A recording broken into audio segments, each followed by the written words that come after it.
ஆறு படை வீடு கொண்ட ஐயா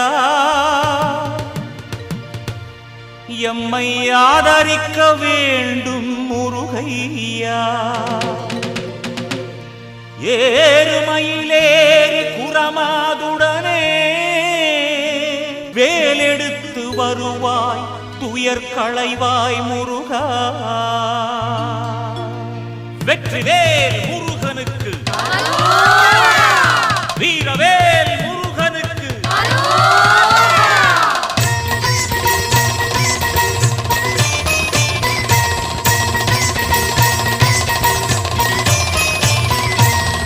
ஆறு படை வீடு கொண்ட ஐயா எம்மை ஆதரிக்க வேண்டும் முருகையா. ஆறு படை வீடு கொண்ட ஐயா எம்மை ஆதரிக்க வேண்டும்